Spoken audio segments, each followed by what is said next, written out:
sukkandikoo seen document dañ leen bëgg poser benn question est-ce que vous allez remettre en cause le code des investissements ak lépp lu mu am ci conséquences positives pour notre économie beneen bi ñu ne dañuy baale impôt lu tax en dehors des régimes dérogatoires il y a ce qu'on appelle le régime des droits communs maanaam ñi war a fay ñu baal leen donc wax naa la sànq ne la amul benn multinational buy ñëw Sénégal fii Sénégal baal ko ci teeyu bakkenam wala Sénégal baal ko ndax politique wala pour jàppale ndax xeeb sa économie déedéet dañ lay baal pour développer suñu économie donc remettre en cause des exonérations fiscales c'est remettre en cause l'investissement productif dans les secteurs productifs mais aussi dans certaines zones comme le monde rural wala dans certains secteurs comme l'agriculture et puis d'ailleurs c'est une vision très contradictoire avec ñoom lu ñu bëgg parce que ñaata yoon ngeen dégg seen ministre de l'économie ak le ministre de l'industrie muy wër Sénégal naan dinaa mettre en place ay zones économiques spéciales loolu yéen journal leen koy dégg ñaata reportage ngeen def dégg ministre Serigne Gueye Diop naan way on va mettre partout des zones économiques spéciales mais comment tu vas mettre en place des zones économiques spéciales en voulant remettre en cause ce qui permet aux Sénégalais de venir investir dans ces zones économiques spéciales. Zone économique spéciale, c'est la zone par excellence des exonérations fiscales. Donc c'est une politique contradictoire, vouloir mettre partout des zones économiques spéciales, vouloir partout faire de l'investissement direct étranger, ba pare bëgg remettre en cause les exonérations fiscales qui relèvent du code des investissements wala de manière générale qui relèvent du régime dérogatoire. C'est une politique contradictoire loolu du xam-xam lalu ko loolu baaxul nañ ko jël sànni ko fële bëggatuñ ko dégg bi nga xam ne nag mooy le régime de droit commun boobu moom mooy bu gën a garaaw boobu document baa ngi nii on vous le présente lépp lu ñu baale parce que dañ la baal impôt sénégalais yi nañu xam ne soo demee ci document bi da ngay gis ne 95,5% ñi ñu baal impôt dans le cadre des régimes de droit commun maanaam ñi war a fayuñu est-ce que xam ngeen ne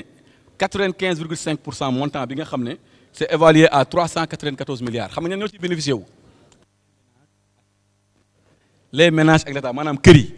mooy baal bi ñuy baal impôt maanaam comme taxe bi ñuy génne barki démb ne léegi dañ koy fay muy 10% droit de douane ci ceeb bi yooyu la ñuy éliminer loolu 95,5% yëpp ci ménage la donc en fin de compte ñun APR question bu ñuy poser mooy vouloir remettre en cause les exonérations fiscales alors que la moitié des exonérations fiscales relève du code des investissements qui a un soubassement économique ou bien de promotion économique et vouloir remettre en cause 394,5% milliards du moins du régime de droit commun est-ce que c'est pas matraquer fiscalement les ménages est-ce que c'est pas matraquer fiscalement l'État lui-même loolu c'est des questions qu'on pose samp nañ laaj nag jëme ci ñoom xam naa ne sax duñu tontu ndax ñoom amuñu idée bu ñu tontee amuñu xam-xam bu ñu tontee saaga sabote wax lu ñaaw wax lu bon la ñuy tontee loolu xam nañ ko waaye na Sénégal xam dëgg bi fu mu féete loolu laa bëggoon wax ci matraquage fiscal bi nga xam ne moom lañ bëgg def à travers les exonérations fiscales loolu baaxul idée bu bon la nañ ko génnee sànni ko fële comme idée bu njëkk bi nu mu nekkee idée bu bon beneen idée bi ñu wax mooy nous ce que nous avons appelé aussi le matraquage fiscal pour ne pas dire le banditisme ou bien le terrorisme fiscal qui consiste à fiscaliser à tout va lépp luy taxawaalu rek nga ne dinaa ci laaj dara dinaa ci am dara xale yi seen i nga ne duñ ma raw dinañ ko laal ba sax Orange Money léegi dañu ne Orange Money ak Wave xam nga léegi fexe nañ ba Wave wàññi affaire yeeg yooyu état nee na léegi moom loo envoyé ti tey da ciy laaj dërëm wala fukki dërëm dina ko ci laaj état moo wax loolu nee na Orange Money képp ku envoyé te sa moroom état nee na day laaj est-ce que loolu yoon la est-ce que loolu dëgg la est-ce que du dëgg mu ne non seulement dinaa laaj ndax yaa def transaction rek allo sama yaay na nga def dinaa la envoyer 1000 francs état mu ngi taxaw ci buntu kër gi sooy envoyer mu dagg jël dugal poosam nga ne da ngay jënd carburant ginnaaw moom bu mu la taxé ci carburant nga war a fay comme yëpp mu ne man tamit dama lay taxé waat ndax yow yaa fayee Orange Money loolu la ñuy woowee ñoom seen document la taxation sur les activités marchandes maanaam soo demee jënd ceeb ci bitik ginnaaw bu état nangoo TVA ba pare yow da ngay duraat beneen boo xam ne le fait que nga jël ko changé ko loolu kenn xam lu mën a andi mooy léegi da nga naan ceeb bi ñaata lay jar ñu ne 1000 francs waaye soo ko fayee Orange Money 1100 ngay fay de su ko defee nga bàyyi Orange Money bi ne déedéet man damay fay liquide donc day yàqal Wave yàqal xale yi liggéey Wave su ko defee Wave def comme Joni nu mu defoon daanu xale yi amatuñ liggéey ñëpp daanu Sénégal sànku loolu la ñu bëgg yóbbu te ñun duñ ko nangu bi gën a am solo aussi boo xam ne bëgg nañ ko wax mu leer wax nañ ko Canal Horizon barki démb yokk nañ ko ne da ngay fay léegi 9% Orange na leen Canal leen amul benn problème waaye man du ma ko fay de ñi nga xam ne ñoom ñooy consommer ci kër yi ñoo koy fay Orange daal di def lan Canal daal di def lan yokk 10% ci mbir mi donc gars yi seen yoon ñëw ci de loo ne waaw rek bisimilah fay ñu ne amul benn problème le consommateur final les ménages ñoom ñoo war a fay loolu il faut que sénégalais yi xam ko bi gën a garaaw nag nga xam ne moo nar a tas réew mi mooy li ñu bëgg def nag ci le monde rural boobu nag dama bëgg ngeen déglu ma ci baax ngeen comprendre li ma bëgg wax état Sénégal moo xëy mu ne sous prétexte terre domaine national dama koy jox ay këyit te ñëpp d'accord ne terre yi nekk ci domaine national waa monde rural bi ñoom ñoo ko amee di ci bëy état moo ne man dinaa leen jox këyit sous prétexte au lieu mu defal leen ko gratuitement mu ne nag yéen béykat yi man état dinaa leen laaj 600 milliards ci ñetti at loolu ñoo ko bind noir sur blanc ligne 19 de seen plan de financement ne yéen béykat yi 600 milliards ngeen may jox ma wutal leen ay këyit alors que këyit yi béykat dañu ko doon am gratuitement 600 milliards nag pour suñu mbokk àll yi ñuy déglu nekk ci kaw gi 600 milliards mooy juróom benn téeméeri milliards ci ñetti at 600 milliards léegi nag 600 milliards yi pour la première fois dans l'histoire du Sénégal ñu dara gis autant de francs CFA yi war a jóge ci monde rural bi di abonder les comptes publics loolu ñàkk yërmande la ku saraxul gumba bàyyi ko ak yalwaanam ñoom ñu ne 600 milliards dañuy laaj monde rural ban monde rural moo fi moom mu boobu 600 milliards loolu c'est choquant loolu dafa naxari suñu xol neexul ndax loolu lu yéeme la lu tiis la li ñu xamoon ci monde rural xam nga mooy lan soxla ngeen bourse de sécurité familiale ndeysaan ñu def cash ñu jëlee ci keesu état jox leen lu ñu xamoon ci monde rural mooy soxla ngeen couverture maladie universelle ñu génnee ci kees bi jox leen waaye état buy taxé di taxé ba fekk ay pauvres baykat di leen taxé lu mel ni 600 milliards te 600 milliards mooy l'équivalent de 5 années de campagne agricole 5 années de campagne agricole yéen ñëpp journalistes yi xam ngeen ko campagne agricole bi passé ñaata la woon du 125 milliards 125 milliards fois 5 ça te fait 600 milliards loolu mooy une façon détournée de dire aux paysans dañuy désengager agricole léegi yéen a koy financer seen bopp comme que ñemewuñu wax loolu nag ñu utiliser ay artifices pour ne leen léegi jox leen ma 600 milliards su ko defee ngeen mën a am campagne agricole les paysans yërëmuñ leen bugguñ leen te jàppalewuñ leen ndax ñëpp xam nañu ne tey état su fekkee dafa ñëw def campagne agricole andi engrais andi semence ñun ñëpp xam nañu ne béykat yi seen contrepartie sax pour ñu joxe ko jafe-jafe la nekk ak problème la nekk léegi tey nag yemoo foofu nga ne ko waaw sa këyit bi pour nga mën a am këyit il faut nga joxe 600 milliards lu ñu ci gis nag ay danger yu garaaw la gis nañ ci que ne suñu moytul ni paysans yi nekkee à la merci des usuriers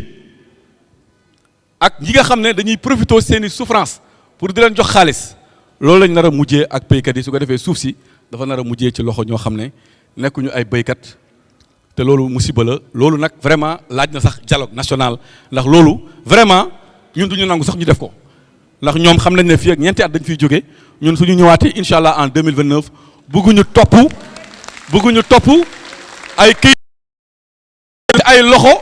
yu mu nekk tabbi nekkul ay loxo béykat loolu moom ñun duñ ko fi nangu su laajee ñu suñu bakkeen dinañ ko joxe mais loolu kenn du ko fi nangu kenn du ko fi def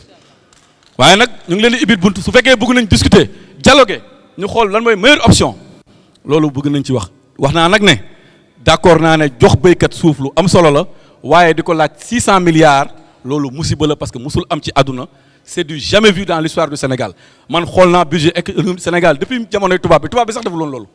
tubaab bi sax laajul 600 milliards les paysans tey ñuy laaj 600 milliards loolu les paysans et encore que 600 milliards c'est l'équivalent